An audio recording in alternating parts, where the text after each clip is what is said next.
In today's job market, it is understandable that many mid-career professionals think they have to play it safe, can't make big moves, and should simply be grateful for what they have. But what if you not only decided to think bigger, but acted bigger as well? My guest this week is a wonderful example of what it means to go after your moonshot. Laverne McKinnon reached a milestone in her career with CBS, where she worked as the Senior Vice President for Drama Development. During her tenure, she helped lead the charge at the network as they went from last to first place by working on such shows as CSI and Criminal Minds. And then, after 10 years, she was fired. How do you process? How do you move on? How do you put one foot in front of the other and get back to work, especially doing what you love? Today, you will hear Laverne McKinnon's powerful story about how she pivoted in her career after an unexpected setback and built her mid-career GPS to take her moonshot to what was next. Let's get started.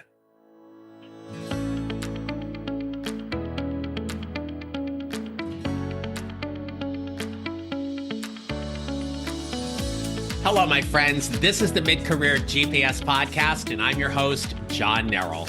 I help mid-career professionals like you find a job they love or love the job they have using my proven four-step formula.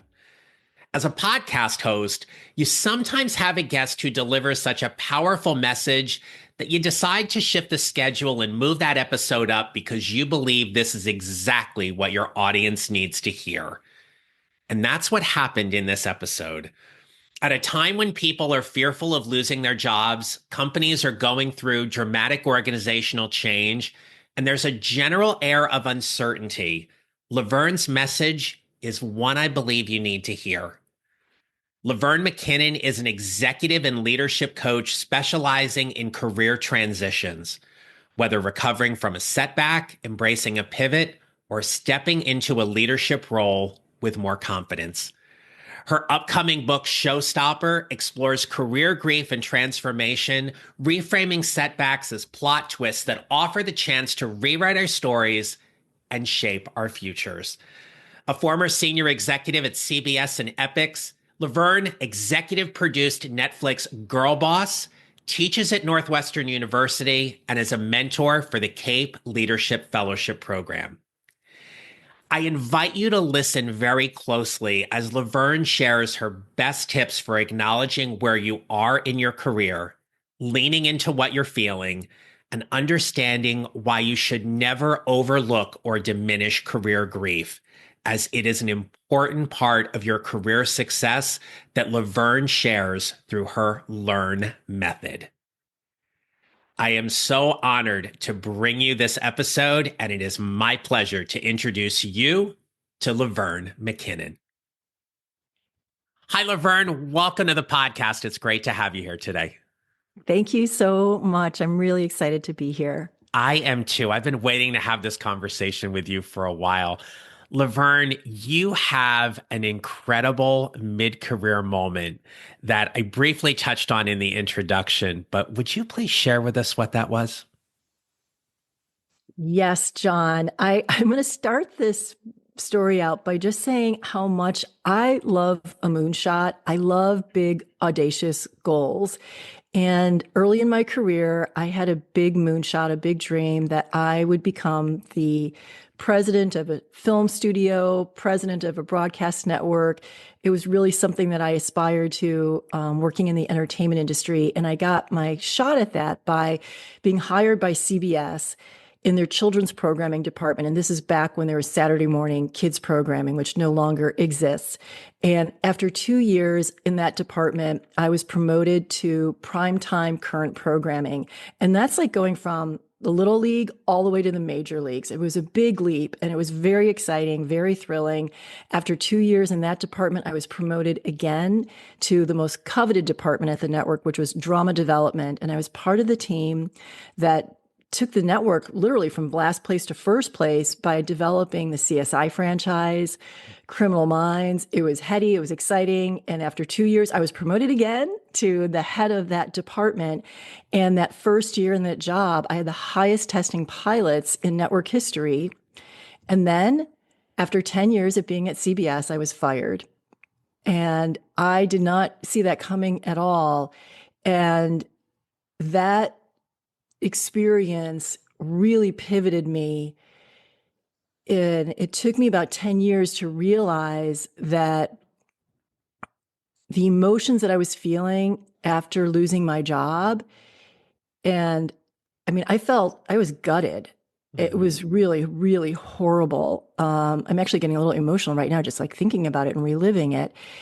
And after about 10 years after I was fired from CBS, I realized that this emotional weight that I was carrying, it was grief. And when I gave myself permission to mourn that job loss, I was able to realize that that original dream that I had of being a network president, it no longer applied to me. And what was really important to me was being able to help people not feel the way that I did after a career setback. So my mid-career pivot was really driven by a very bad experience, but it clarified for me what was really important to my life and how I wanted my job and my career to reflect those values. So, Laverne, I thank you for sharing all of that because for so many people right now, here we are almost in the middle of 2025, as this when this episode's going to drop. People are going through a lot of changes in their workplace. Some are staying with jobs because they need to. Some have unexpectedly been fired, laid off, ripped from their positions. And to your point, there is a lot to process when someone goes through an unexpected loss in their job. I'm wondering if you could share with us a little bit about what was that first thought you had when you were told you were being fired, and how quickly maybe your mind might have raced in that moment to start processing everything. It was surreal because I did not see it coming. And to be completely transparent, I was in a codependent relationship with my boss. So when she came to me and told me that I had become a liability, my first instinct was honestly to make her world better. Mm. It's like, oh, if I'm the source of pain, then I should leave. And I said, it's like, oh, then let's settle out my contract. Let's talk to my lawyer. She declined that offer, and it took several months for my firing to become official. But when it really hit me of like, oh my gosh, wait a second, I don't have to worry about my boss. How am I feeling? It it ripped me into 1,000 pieces because my identity was so tied to my job. It wasn't just the title or the salary or the perks or the benefits or being in a position of power. It was about me being competent and capable, that I was someone that could be relied upon. And I thought of CBS as my home. And so I was shattered and I did not know what to do next. When you look back on that time, would you say that being the senior VP of drama development was the job you loved? I love that job so much because I was able to advocate for writers, for talent who marginalized talent. And I really, it took great pride in that. And to be a part of a team that was having such an impact on people's viewing, and like when CSI took off, like those procedurals, I mean, it just like it changed the entire network. And to see how that happened and to be associated with something that was so, commercially Mhm. successful is like, yeah, that totally fed my ego. Sure. Yes. Yeah. What would you say was the hardest thing about working in the entertainment industry? Because for many people, and myself included, as a child who grew up in front of the television set, when you talked about taking CBS from the bottom to first, I remember that time. I remember the network wars and those kind of things before we really had streaming services and so much more content and entertainment on demand.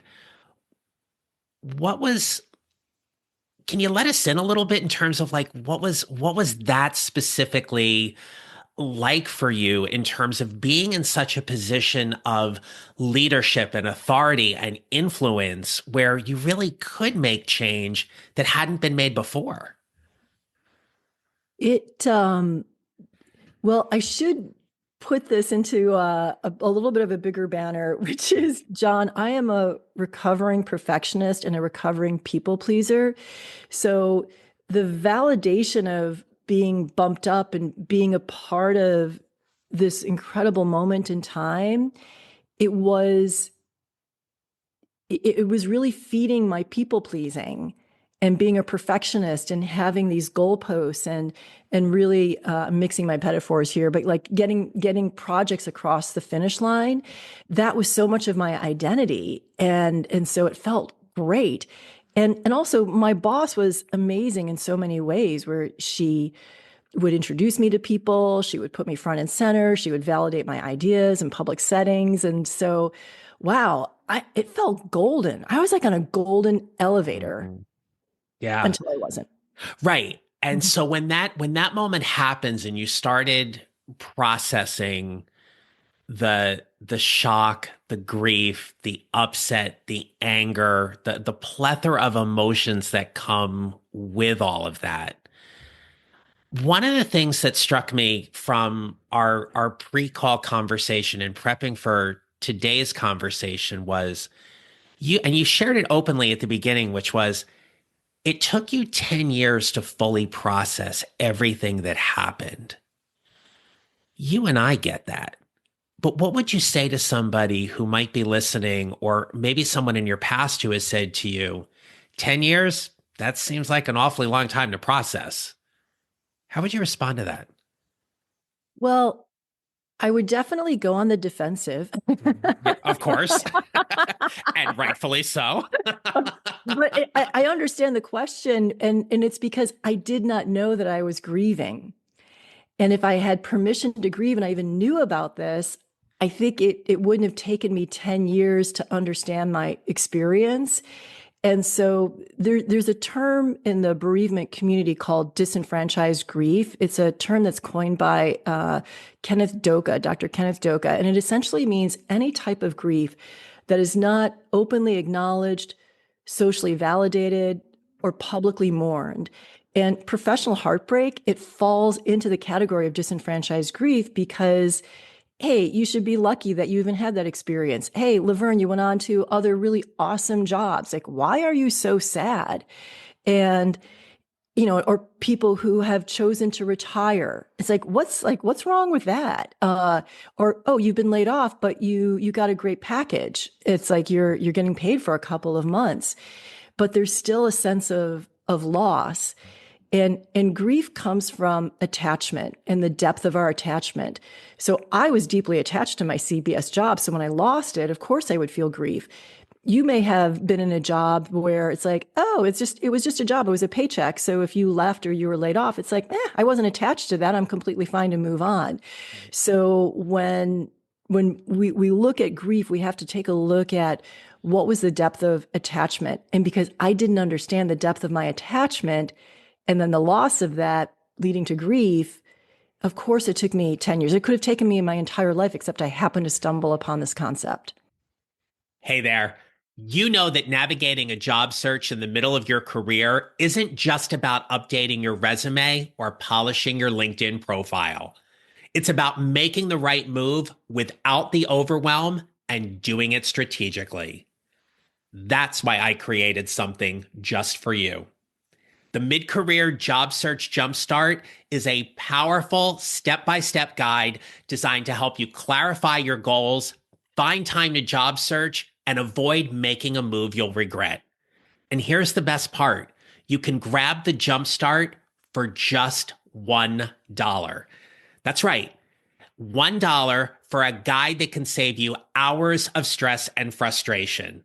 So to grab the Jumpstart, visit my website at johnneral.com/resources or click the show notes for the link.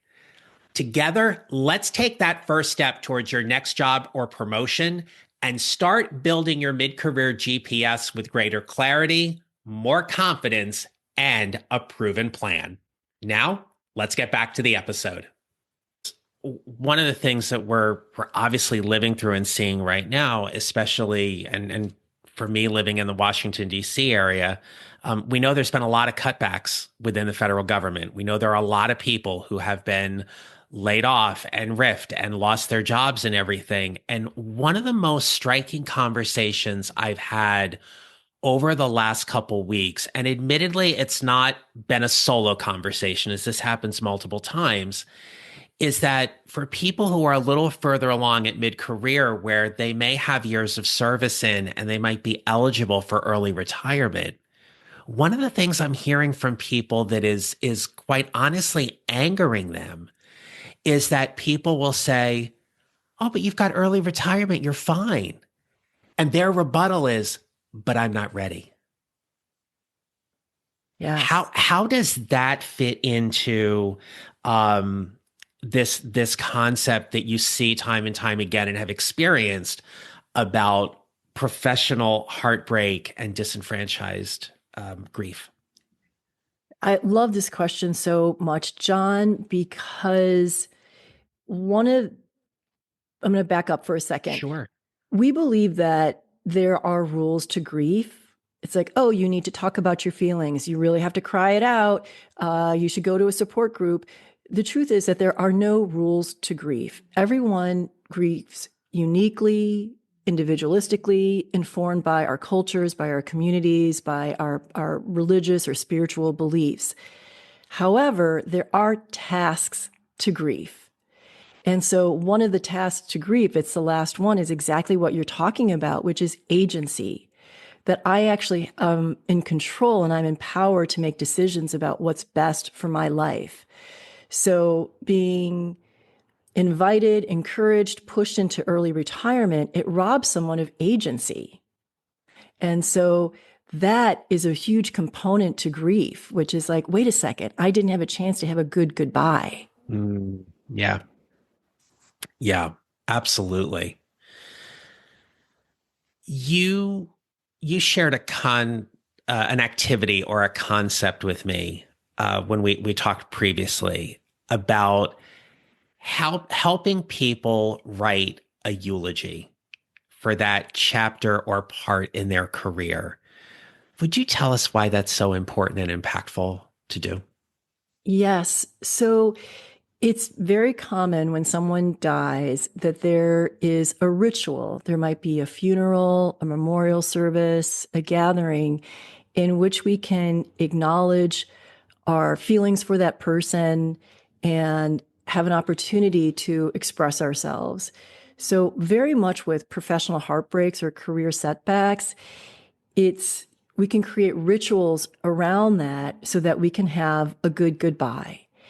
And one of the many rituals that I've worked with clients, I work a lot with people in the entertainment industry, a lot of writers who have written something, a script that never sees the light of day, or maybe they got their movie produced and then it didn't do well in the box office. And so we'll actually print the script out and we'll bury it, we'll burn it. But the most important part of it, honestly, is writing the eulogy. And so I had one client who wrote a eulogy apologizing to the script to say, I'm sorry that I did not get you across the finish line. I'm sorry that not everyone could see just how amazing and wonderful and how full of possibility you were. And then these final words, which are just, I think, incredibly powerful, which is rest in peace. And so this client was able to express their hopes and their dreams and their wishes for this project, what it meant to them, but then also to have that good goodbye. So for people who are dealing with their own job loss or professional grief right now, how would they go about saying goodbye to that organization, that job, that work where they didn't get that chance to say goodbye? Yes. So I'm going to go back to this idea of the tasks of grief. And there's a framework that I developed and I call it LEARN. It's LEARN. So the first task of grief is to really look at the loss. So, for example, someone may have been recently laid off by the federal government. And again, like that first level of loss, which is absolutely legitimate, is the job. But underneath that, perhaps there was a belief that if I work for the federal government, I will have safety and security. I'll be able to stay in this job for my entire career and grow and blossom and do good things for the public. So, and then like looking again, like what's underneath that. So it might be a loss of, like, for example, with me, like my identity, my confidence, my esteem. So that first step is really critical to understand what is the loss and what are all the tentacles of the loss, and then exploring the meaning. What does this mean? So a few federal workers that I have spoken to, and it really does break my heart that the meaning that they're creating as a result of no longer having their job with the federal government is, oh, I wasn't good enough. I wasn't worthy. I didn't work hard enough. I'm too old. I'm too young. And so we create meanings to explain events that we don't understand. So it's important to interrogate and reframe that meaning so that it's helpful, not hurtful. And then we have to address the pain. And goes to the rituals that you and I just spoke about, John, of being able to create a ritual that allows you to address the pain that you're feeling. And then that final step is nurturing agency and regaining that sense of control. It's a really helpful framework. I hope people will hit that rewind button a couple of times to go back and go through.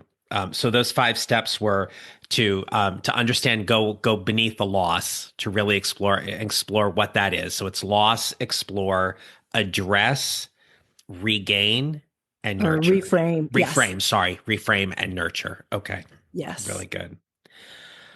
You said something in explaining this framework around the explore part, which was that thought that can come up about I wasn't good enough, or to rephrase, maybe my work wasn't good enough, or there's something. As an expert in this field, when you're working with people who are dealing with being unexpectedly fired or they've been laid off from a job, how do you help them work through the facts and the emotions of their natural questioning that maybe they should have saw this coming? Yeah, that's also a phrase that I've heard quite frequently as well, in the sense of shame and blame and humiliation Mm-hmm. that goes with that. And I like to practice and encourage the people that I work with to assess and not judge. It's very important not to fall into, while reframing the meaning of what happened, into a place of toxic positivity. We are professionals. We need to be able to assess what worked, what didn't work, what needs to be course corrected, what do we double down on. And so there may be an element of truth to say, oh, I missed the signs. Mm-hmm. And then it's not to stay in that place, but then to identify through data, not drama, what were the circumstances in which I missed those signs. And so those are skills and tools that can then be incredibly valuable for the remainder of one's career and professional life. So for me, I felt tension in my relationship with my CBS boss. I wrongly attributed it to the stress of what we were doing. And I just assumed, oh, once we deliver the pilots for the season, we'll go take a vacation and we'll be back to happy times again. So what I have learned is that if I'm feeling something, to get curious. And if I could have done something differently, it could have been, and it doesn't mean that my boss would have been honest with me, but I could have advocated to say, hey, I'm feeling some tension in our relationship. Are you feeling that? And if so, what is that? Yeah, thank you for that. That's good. And that showing up from that place of curiosity can be extremely powerful as we navigate our careers and build our mid-career GPS to whatever is going to be next. Before we start wrapping up though, Laverne, I want to touch on one other thing that we've previously talked about.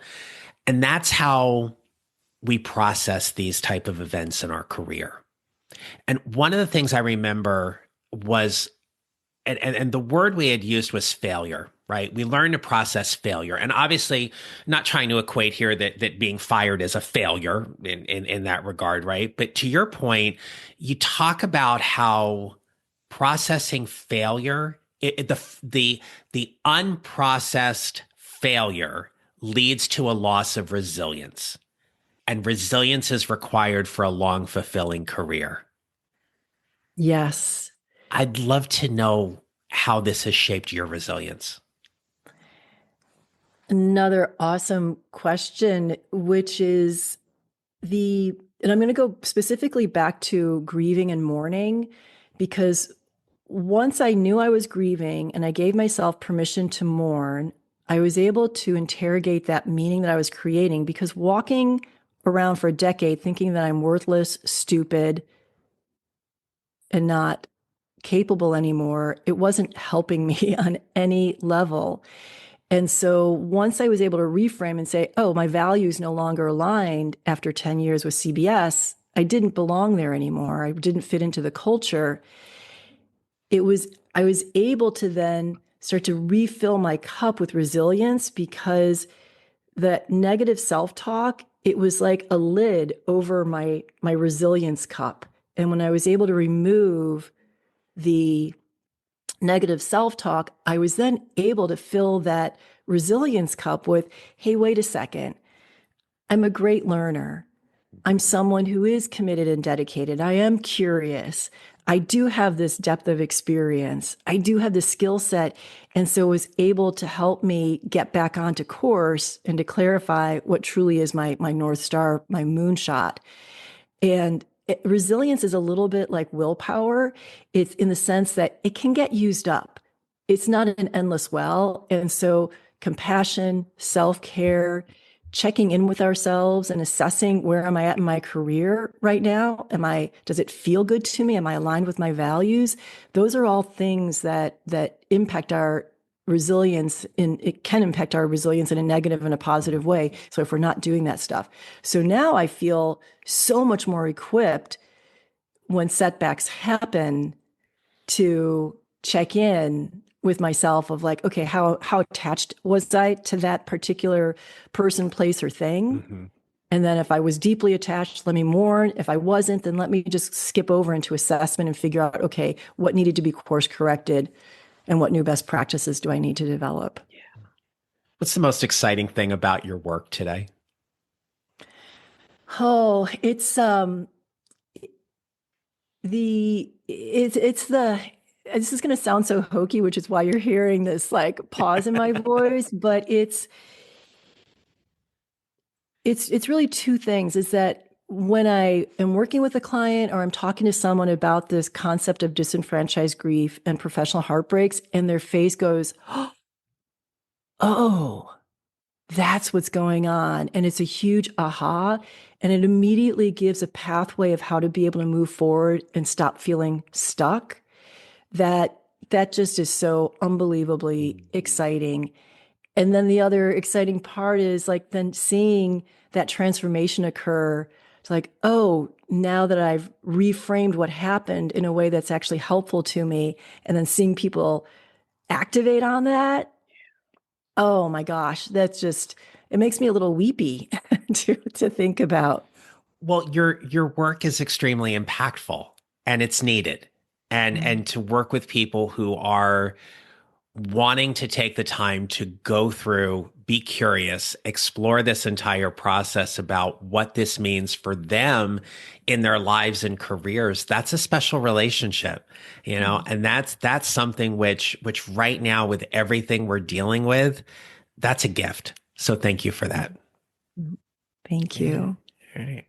We're going to start wrapping up here. So I have to ask, what advice would you give someone today to help them build their mid-career GPS? I really do want to circle back to this idea of professional heartbreaks, and that as you're recalibrating your GPS is to just do a little bit of an audit and to reflect back on your career to say, oh, was there heartbreak here? Was there heartbreak there? Is there something that maybe is unresolved? And am I feeling grief? And if you are, to do the work to really process those feelings so that you can come out the other side with a clear North Star. Wonderful. So if people want to connect with you, Laverne, learn more about you, find where you are, I'm going to turn the mic over to you, share all the great things where people can connect with you. Oh, thank you so much. So if of course I'm on this podcast, so your listeners are navigating career transitions. And the place that I would love to invite your listeners to is to join me on Substack, the Substack platform. You can find me under Laverne McKinnon or Moonshot Mentor. It's free to subscribe, and I have weekly blogs and podcasts with a lot of tools around career transitions. There's also a paid tier. It's $5 a month, and paid subscribers get access to co-working sessions, meditations. I'm also going to be launching in late April a 5-part career grief workshop, and that'll also be available on replay. And I'll do another one, later in the summer and fall. But it's a beautiful, beautiful community. So that's the primary place. And then my website is also my name, lavernmckinnon.com, with more specific ways to connect with me and the services that I offer. Yeah, I will make sure all of that is in the show notes.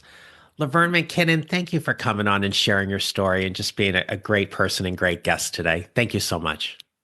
Thank you. All right, my friends. We talked a lot of things today, and a lot of things that perhaps weren't really easy to hear. And so if you made it to the end of the episode, pat yourself on the back. That's a really good thing. But as much as we talked about professional heartbreak and grieving that job that you love, I don't want you to miss one key point of Laverne's message today, which was, as you're building your mid-career GPS, there's a moonshot in there. What's next? Where are you resilient enough to go after that next thing? You are here because you are a representation of the totality of your experiences, both in your life and in your work. And so while work's important and work's great and everything, if you're at the middle of a crossroads, you're trying to navigate your mid-career GPS to whatever is next, don't forget to look for that moonshot and go after it, because that's a really great place to land and go after. So we wish you all the best with that. And until next time, my friends, remember this: you will build your mid-career GPS 1 mile or 1 step at a time, and how you show up matters. Make it a great rest of your day. Thank you for listening to the Mid-Career GPS podcast. Make sure to follow on your favorite listening platform. And if you have a moment, I'd love to hear your comments on Apple Podcasts. Visit johnneral.com for more information about how I can help you build your mid-career GPS, or how I can help you and your organization with your next workshop or public speaking event. Don't forget to connect with me on LinkedIn and follow me on social at John Neral Coaching. I look forward to being back with you next week. Until then, take care, and remember, how we show up matters.